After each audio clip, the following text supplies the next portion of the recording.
Good day, ladies and gentlemen. This is your host, the Motivational Professional Development Guy. Today we're going to discuss set your employees up for success. Set your employees up for success. Now I want to start off by asking you all, have you ever done that? Is that something that you do with inside of your business? Is that something you do as a manager, as a leader, as a supervisor inside your organization? Now folks, before we get started, I have to ask you first, please consider subscribing to one of these platforms to listen to this show, whether it is SoundCloud, Red Circle, Radio Public, Amazon Podcasts, Apple Podcasts, or Spotify. Please consider listening and always subscribe and share this podcast to as many people as possible. We're just trying to spread it out to the masses. And listen, at the end of this podcast, if I said something that you like, please find that like button as well. All right? So, with no further ado, we'll go ahead and get into this show today. Again, the topic of this show is set your employees up for success. Now, don't forget to answer that question, all right? I'm going to look for it inside of the comment section. Have you ever done it, or have you ever been part of an organization that set you up for success? Share that story. But folks, we're going to go ahead and we're going to get started, because the first thing we're going to talk about is actually getting to know your staff, right? Try to, if feasible for you, to try to have a one-on-one conversation with them, right? A one-on-one conversation with them so you can, number one, be able to explain the expectations that you have for that particular employee or all of your employees, right? You want to make sure that they have clarity on that expectation, and it also gives you an opportunity to build some type of relationship with them, right? You want to get to know your people. A huge part of leadership that a lot of people miss out on is relationship. Being able to know something about the people that you are leading, that you're managing, and that you're supervising, right? Because here's the thing. If you don't know anything about me, it's going to be hard for you to lead me, right? So you need to know something about me. Now, I'm not saying that we all have to be best friends. I'm not saying that you have to go out and have dinner with someone and have drinks with someone. But you need to know something about them, and they need to know something about you. They need to know what is it that you want them to do. What is that expectation? And I'm talking way beyond just simply doing their daily duties every single day at work, right? Of course, that's an important part of it. You want to make sure that they truly understand what's expected of them, but you also want to give them an opportunity to know something about you. Like, say, for instance, if you like things done a certain kind of way, your staff should know that. Your employees shouldn't have to guess. You can't expect them to know there's a certain way that you like them to do it, right? You should be willing to explain those type of things. The next thing, if there's a certain amount of work you want done on a daily basis or weekly basis or monthly basis, right? If there's a certain amount of things that you like being done, amount of work being done in a day, right? Or a week or a month or a quarter, whatever that is, they need to know those type of things as well.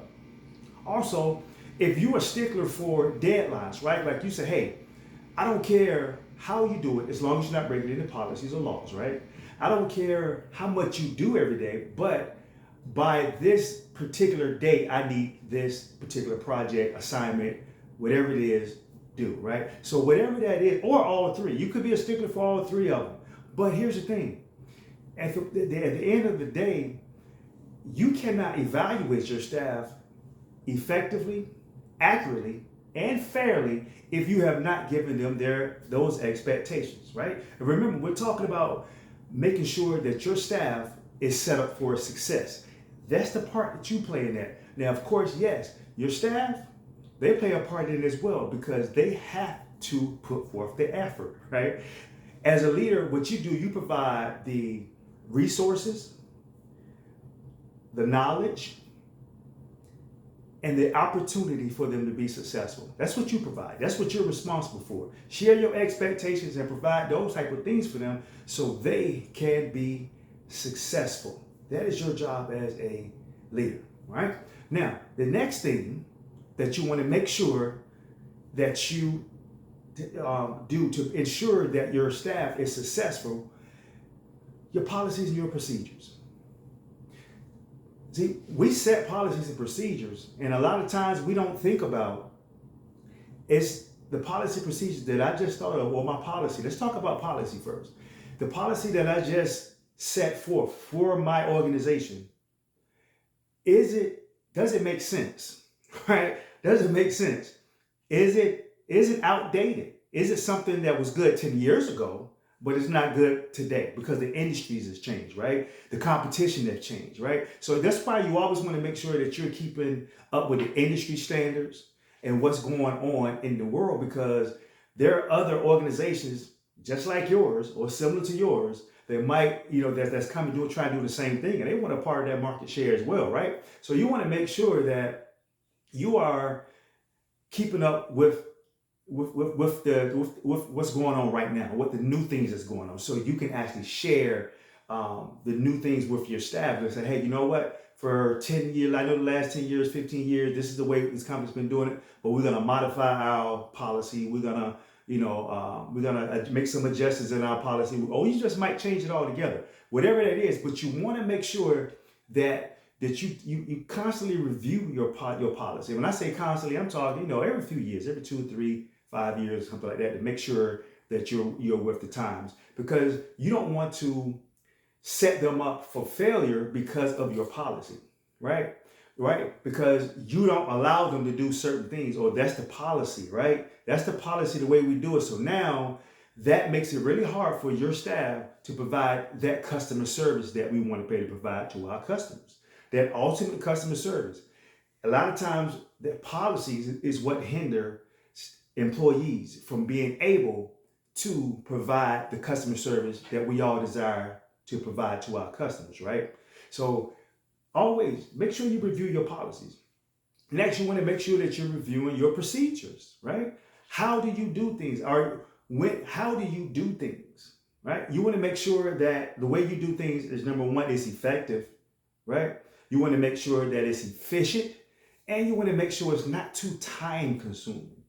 Okay, you want to make sure it's not too time consuming. Your customers should not have to feel like they're going through an obstacle course to get something done, right? If for example, if your customer had a product or service that they needed to cancel or return to you, we shouldn't give them so many hoops to go through that affects the customer service. Because see, remember, customer service doesn't start from the beginning.